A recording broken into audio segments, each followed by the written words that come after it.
sail the seas, or see the sails. On South Padre Island, that's as hard as it gets. Visit sopadre.com.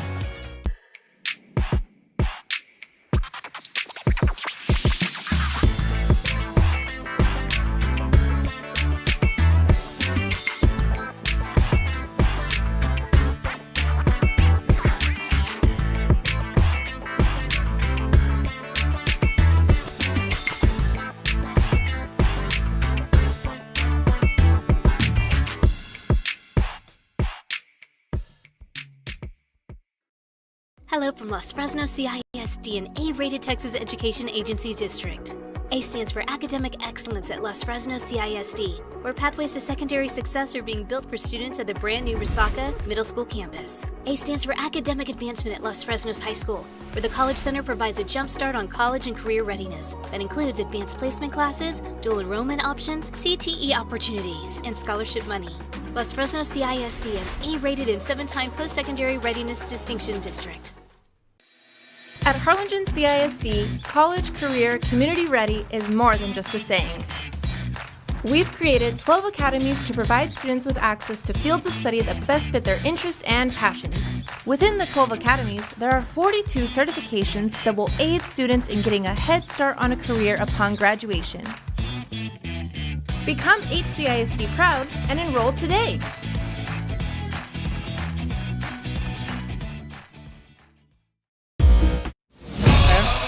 My plan. I say lob it to Ryan Perez in the paint off a couple of screens. Esquivel to Garcia. Off the deflection. Los Fresnos comes back and wins. Now Santa Maria will put up a three. Bang! Santa Maria! There's Warner. Here comes a headed jam. Counted for two. Field. Adios! And the Falcons win on a walk-off. And it's saved. What a game. Cortez smacked To the left. That is gone. lob for Perez. That's my play. Off the backboard. Count it. And a win. And a win. Ryan Perez wins the game for the Santa Rosa Warriors. And they... What's going on, everybody? Back for another show here at the end of June. We're June 28th. That means July is just a couple of days away, and the month of June has already come and gone, and that means that summertime is halfway over. Can't believe it. Kevin Aro, Rudy Zamaripa Jr. here for our weekly show at Luke Furia Motors here in Brownsville, Texas. So we just wrapped up our 2023 softball showcase this past weekend in Raymondville. It was a lot of fun. I felt it was a success all the way around from the players, from the coaches, from the schools, from the universities, colleges that we had attend our showcase. Started on Friday with the home run derby, went into Saturday with games, and into Sunday. Again, thank you to all the coaches who helped put it together on the committee. Debbie Esparza, Kevin Knipe down here in the RGV, and then up in the Corpus area, Coach Teresa Lentz from Cal Allen, Janae Gonzalez from Alice, and our good friend and one of our very own, Chris Vasquez, who was also able to help us put these teams together. And again, thank you to all the coaches, the college coaches. That was the new blend that we tried this year, and I thought it worked well. A couple of things that maybe we can fix for next year, but certainly we got a lot out of the college coaches helping us this year.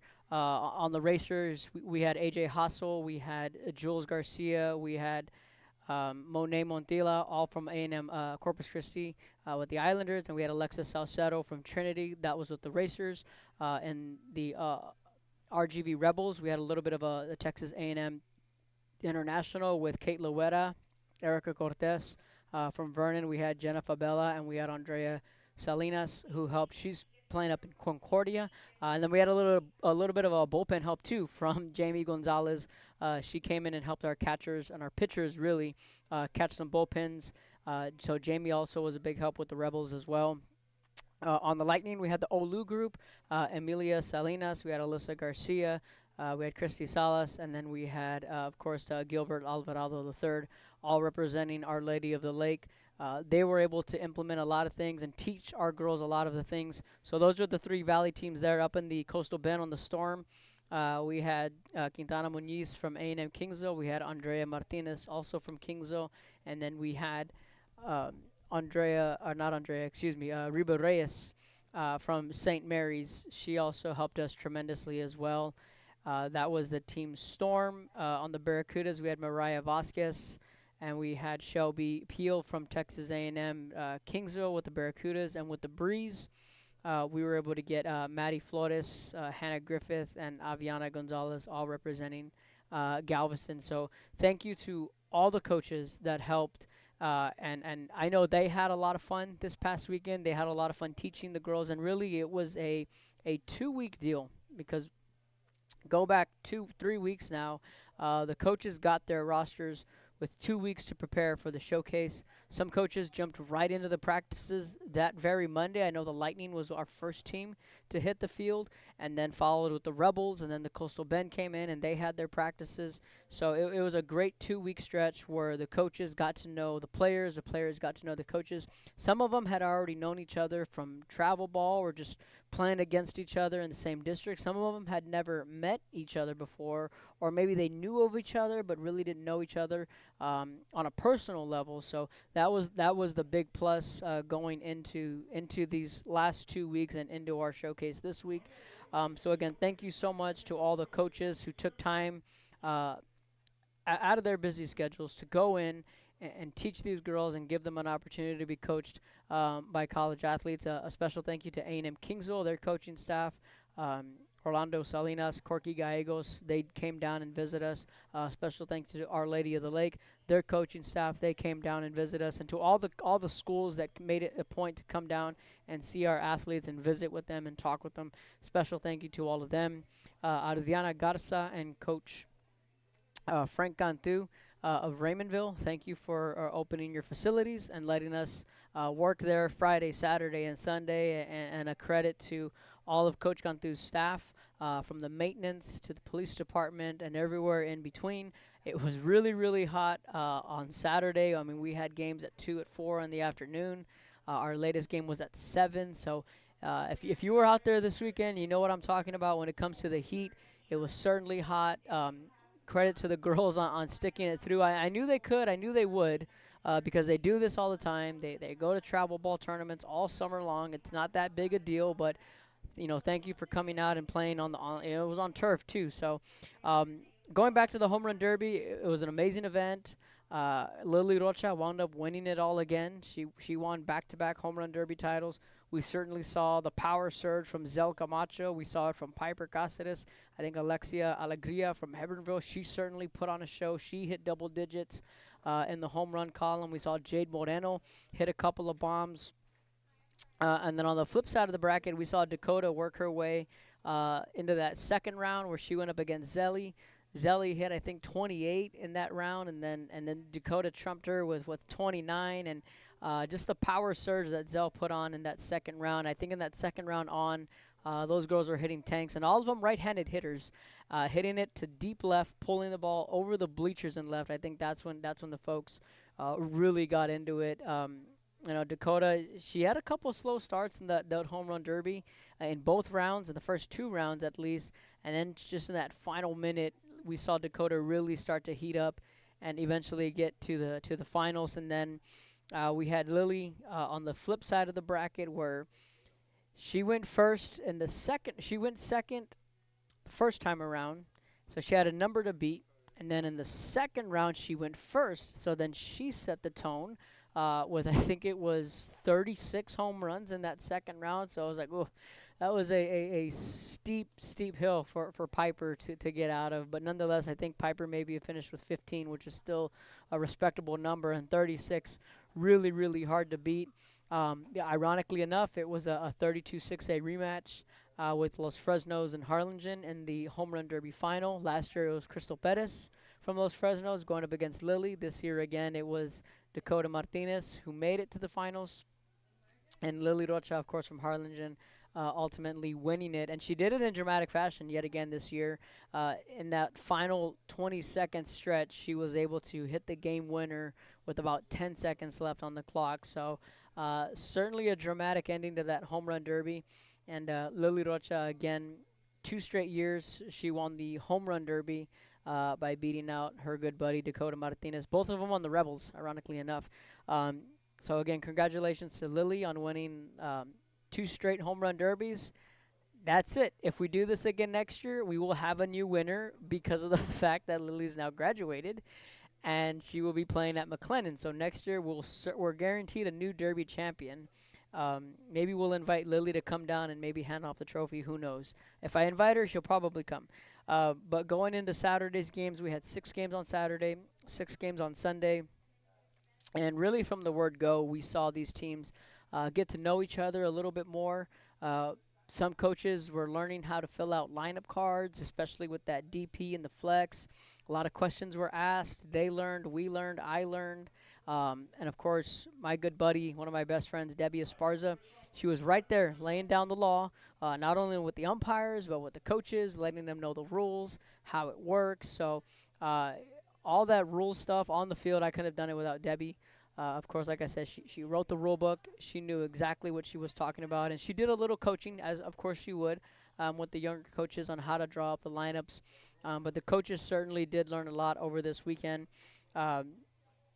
We saw the Lightning and the Rebels both go 2-0 on the first day of action. But again, those two were guaranteed the bye going into Sunday. Everyone else went 0-2, 1-1. But it didn't matter because Sunday is where it got more interesting. And, right off the bat with the Storm and the Barracudas and the Breeze, you saw those teams playing to win. And you saw the intensity go up just a little bit. You saw the pitchers throw just a little bit harder. So I think that was the positive side of having Sunday being more meaningful.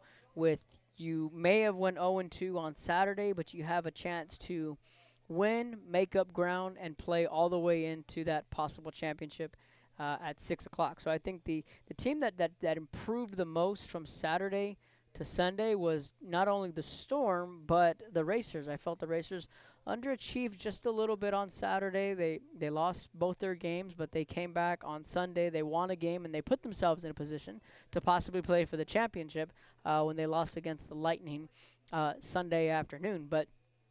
And I think Aubrey Gilchrist really showed what she can do as a catcher behind the plate for the Storm, albeit she was the only catcher on the roster for the Storm, so she got plenty of reps. She certainly showed off her power. She was our player of the game in one of the games, and we saw Gabby Chapa hit a home run. Of course she did. She hit one last year.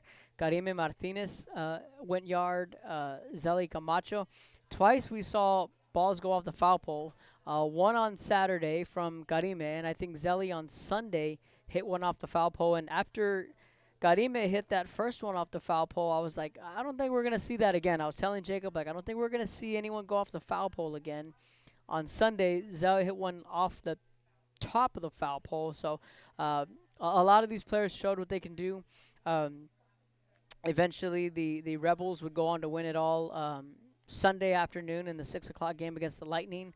That game was great. It had just about everything in it. 7-1 was the final, but it doesn't do justice on how close that game was and how crazy it was early on. The championship game, we played 7 innings, and the Lightning loaded the bases in the first and in the second inning, and Emily Delgado was able to get out of the jams both times, giving up no runs. So the Lightning, they had their opportunity in that first and second inning. And I had talks with people throughout the weekend, and well, did you stack the Rebels or did you do this? Or did you do that? I said no. I said the honest conversation was myself, Kevin Kanipe, and Debbie Esparza. We weren't even in the same room. I had my phone on speakerphone when I was on a 3-way call, and we broke down each team, and we put 3 pitchers, 3 pitchers, 3 pitchers, 2 catchers, 2 catchers, 2 catchers, and then we went positions. One thing we kept in mind was, you're going to get a girl like Zel Camacho who throws really hard. We need to get someone that would know can catch her. We put Ashley De Leon back there to catch Zelly. Mickey from the Racers, she throws hard. We knew we were going to need someone back there that could catch her. Alyssa Guzman, we put her back there. And then with the Rebels, we knew that Nemo throws heat, and then Arlette throws heat.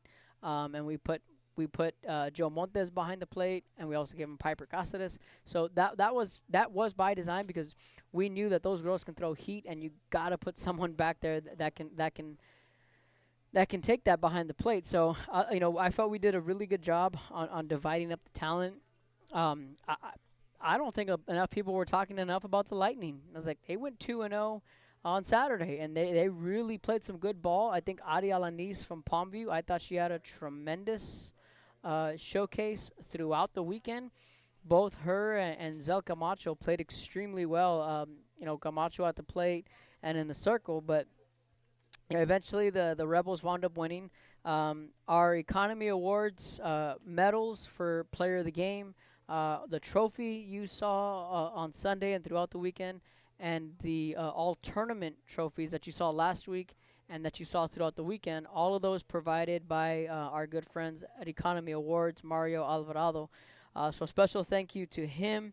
And to recap our all-tourney team, it was selected by the coaches, and it was Emily Delgado from the Rebels, Elisa Rubio from the Lightning, Karime Martinez also from the Lightning, Joe Montes and Lexi Escamilla both from the Rebels. That was our Economy Awards all-tourney team. And then our Economy Awards MVP was Arlette Hernandez, and I think that was without question. Arlette pitched tremendously throughout the weekend, and then in the championship on Sunday, she had 8 strikeouts. She pitched, I want to say she went 4 innings, and then she had 2 home runs. She went 2 for 4 with 2 home runs. Certainly had an MVP-type performance on Sunday in the championship. So, again, that was our Economy Awards all-tourney team. And hopefully next year, we're still trying to decide, maybe do we move it up to the Coastal Bend? Do we keep it in Raymondville? It's certainly open for discussion. I'm certainly going to try and maybe find a better date.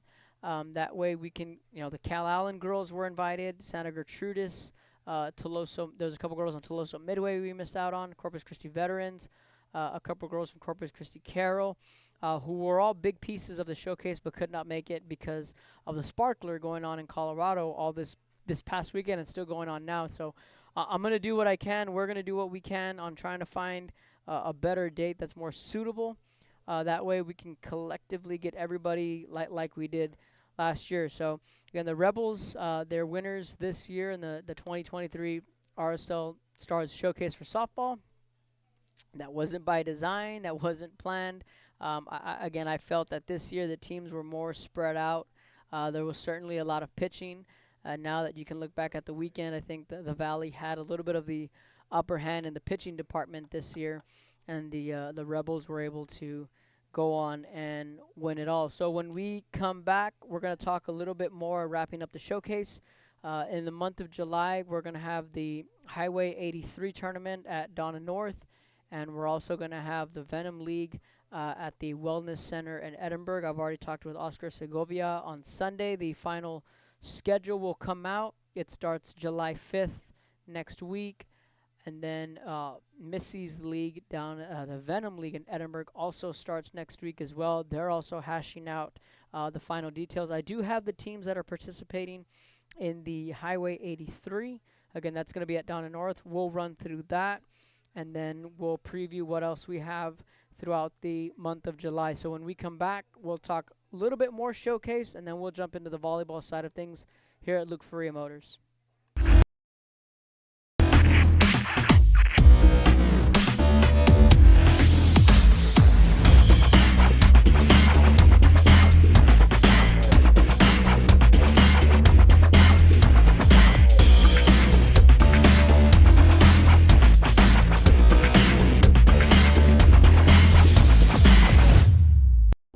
Graduation time. Time to make some decisions. What's next? Can I afford to continue my education? What are my options?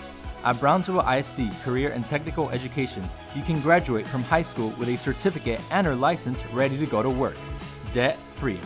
We have a wide range of programs for every student, ranging from audiovisual, law enforcement, STEM robotics, electrical, welding, pharmacy, patient care tech, and many more to choose from. That's why Brownsville ISD is the best choice. For quality care, contact Mesquite Home Health and Attendant Services today in Brownsville at 594 Jose Marti Boulevard. Call today, 956-361-5558. We here at Mesquite want to wish all local athletes good luck in today's game.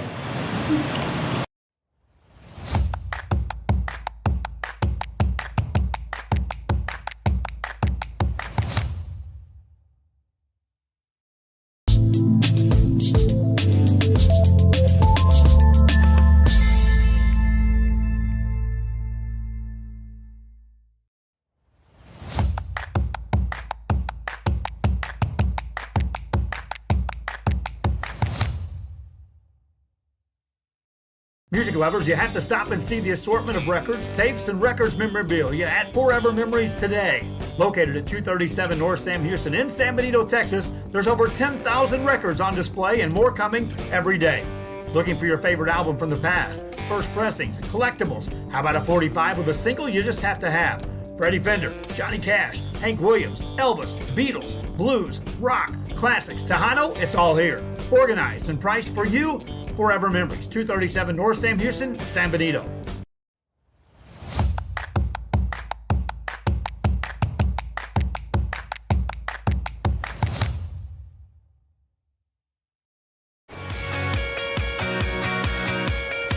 See art or create it. On South Padre Island, that's as hard as it gets. Visit sopadre.com.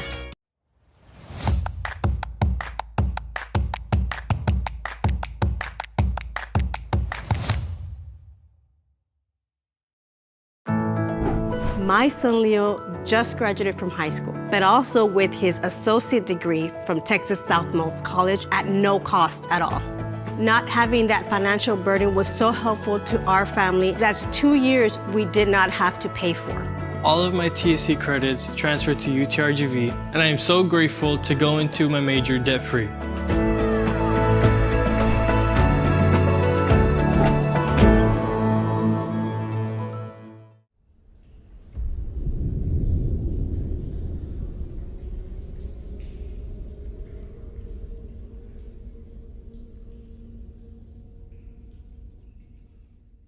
Hija, tomorrow's your quinceañera. I need you to call your padrinos and tell them thank you for the salon, the tamales, the dress, el DJ. Ay, Ama, you called them. I didn't even want a quinceañera in the first place. I would have preferred to have gone to Paris instead. I will, fine. I'm gonna give you your surprise gift early. Huh? Guess what? You're going to Paris. How? Well, I've been saving mucho dinero all year in insurance thanks to Pronto Insurance. Let's just get the quinceañera and go straight to Paris. Call your padrinos right now. Okay. Ask your agent how you can start saving with Pronto. Best price in town.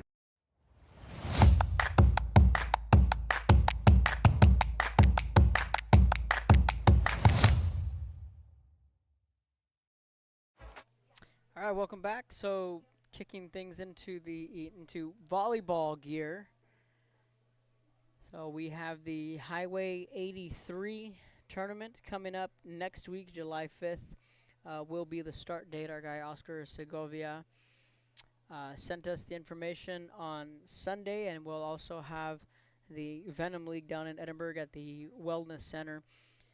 So starting off with the Highway 83, we're going to have 20 high school teams that will participate in the Highway 83 Power League. The site will be at Donna North, and the first date will be July 5th. So the time will be, first matches will begin at 6. There'll be 4 courts, five high school teams on each court. 5 court pool sheets will be done July 2nd, but that's for me to worry about, not the fans. I got to figure out the scheduling and where everyone's going to be going. But the teams and rosters aren't complete just yet, but on Sunday they will be. So next Wednesday we'll be able to let you know who and when we're going to be covering. But we do know the teams that are going to be participating in it. We just don't have the actual schedule just yet. So Donna North and Donna, we have Juan Diego, Monte Alto, Mercedes, Idea, Westlaco Pike, Westlaco East, PSJ Southwest, PSJ Memorial, Mission, Brownsville Rivera, Ed Calchelsa, Lyford, Valley View, Edinburgh Vela, Edinburgh High, and Vanguard Beethoven. All of those will be in the Highway 83 starting next week. That is July 5th on a Wednesday. All the games will be played at Donna North High School. In the past, they've kind of split the sites. One year they had it, I think last summer they had a site at Brownsville Rivera and a site at Donna North, and they even had a site down at Harlingen High and a site down here at Donna North. But this year it's just going to be at Donna North, and that's the Highway 83. Again, all the games start at 6, and they'll be playing 2 gyms. And then if you remember, both the courts run parallel to each other. So 2 games on 1 court. And I remember, I think one court does 3 games, the other does 4, and they just kind of swap it around like that. So, again, just be ready for a lot of volleyball coverage, really from here all the way on to the month of late October, early November when the playoffs start. So we're already through the spring sports. I know people were getting upset about the softball coverage. Well, that's the sport that was in season. So moving on, we're now getting into volleyball. So get ready. Forewarning, we're going to have plenty of volleyball coverage starting next week in July for the summer leagues, and then all the way throughout the UIL calendar season. And again, our good friend Missy down at the Wellness Center, the Venom tournament, they're going to let us know. They're going to let me know, the Venom League, I should say. And that tournament always pans out pretty well. That's going to be down in Edinburgh. So myself, Jay, in fact, tomorrow we're going to have some coverage down at McAllen Memorial. We're going to wrap up that league. That league's been going on every Tuesday and Thursday down at McAllen Memorial. So I'm pulling up our schedule here, and we'll let you know what we'll be covering tomorrow evening. And that's been a good league as well. There's plenty of teams really from across the valley. And tomorrow will be the final day of the games down at McAllen. So I'm pulling up the schedule here. June 29th. So tomorrow, the first game in the main gym, it'll be Nikki Rowe and Mac High. The 6:45 game will be Pioneer and Sherryland. And then followed by a 7:30 matchup between McAllen Memorial and Los Fresnos. And then Edinburgh Vela will play Roma at 8:15, and that's our schedule for tomorrow. So we're going to wrap up that McAllen League. Coach Ashley Doffing down at McAllen Memorial. Of course, thank you to her for allowing us to go in there and cover the league. So when we come back, we're going to wrap things up. We're going to talk a little bit more what's on our schedule for the month of July. We'll put a bow on the showcase, and then we'll get ready for some football. Hopefully in the next coming weeks, we'll have some football coaches and some volleyball coaches join us and just preview the season when we come back. A little stressed lately? Luckily, South Padre Island has plenty of or maybe you'd rather have some aww. Now that you think about it, it's been a long time since you've had a good How will you ever decide? Choosing what to do on South Padre Island? That's as hard as it gets. Visit sopadre.com.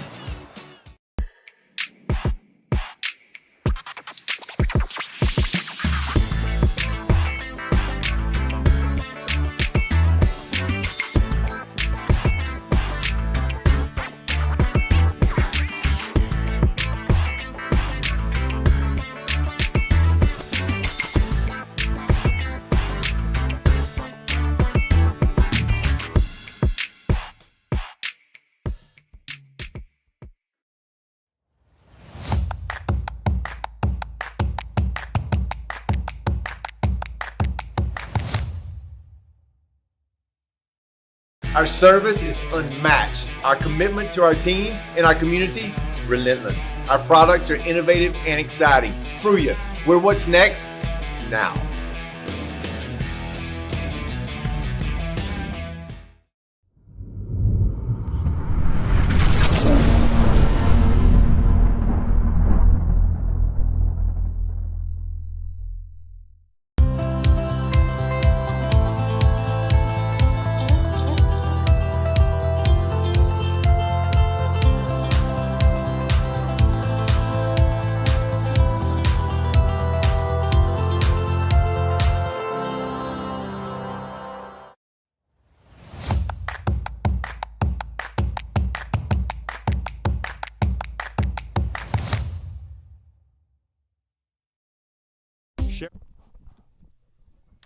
Welcome back. So the Highway 83 starts next week, along with the Venom League. So a couple of familiar names we'll be seeing down at the Venom League. Todd Lowry, Daniel Garcia, Sarah Villarreal, Natalie Reyes, Maya Aguirre, Evelyn Llanes. A couple of familiar names that I know right off the top of the list there. So again, a shout out to Missy Lowry for. We've been in contact the last couple of days, so we're expecting a schedule from them here soon. They too are also looking to finalize their schedule this week. So we're always excited to head down to the Wellness Center, and another good buddy of mine, Andrew Garza, as well. They're always allowing us to go in there and cover the Venom League along with Oscar Segovia down at Donna North. And this year they're just having it at one venue. So tomorrow we'll wrap up our coverage with the Boys and Girls Club in McAllen. Our first game is at 6. We'll do it on the premium channel. So be sure to download the app on your Apple device, on your Android. Just type in Real Sports Live. The app is free. Be sure to follow us on our social media sites at Real Sports Live, Instagram, Twitter, Facebook, and subscribe to our YouTube channel as well. And be sure to check out the games. Tomorrow we'll be on the premium channel, and then next week we'll be on the premium RSL2. We'll lobby it between both the Venom League and the Highway 83.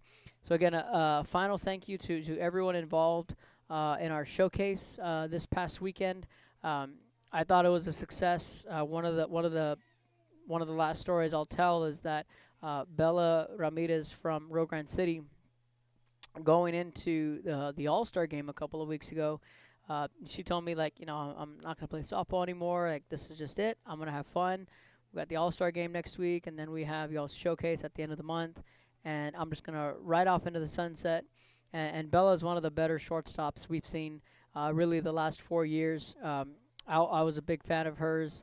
The shortstop position's a very unique spot. And like I said, her, Cari Lopez were the top two shortstops we've had these last few years, and they're hard to come by.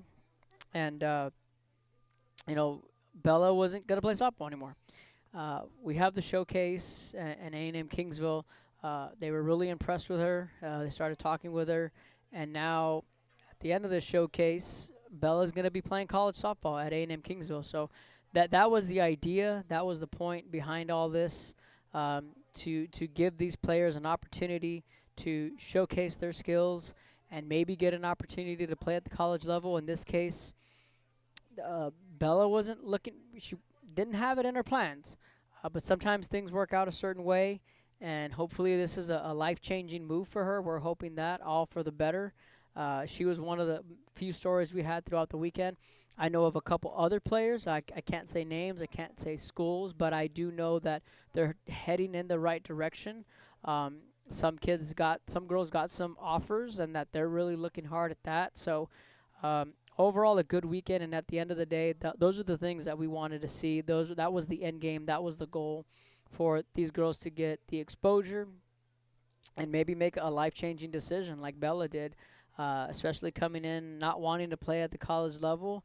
That changed in 48 hours, and now she'll be able to play college ball in Kingsville and be able to go to school. So that was one of the better stories we had from this past weekend. So that wraps it up. We'll be back next Wednesday. Hopefully I can start getting some coaches on here. That way we can preview the season, because we're June 28th. Next week will be mid-July, or not mid-July, but the first week of July. And then that's it. We have one more month of summer, and then August 1st comes, first day of volleyball. 2 days, a day later, August 3rd, 4th, football starts. So if there's any time to get some rest, I think now would be the time here at some point for everyone here. But we're certainly excited to wrap up our summer month. Half of summer's gone already. Can't believe it. Before we jump into the month of August for football and volleyball. So that wraps it up. Thanks for watching, and we'll see you guys next week.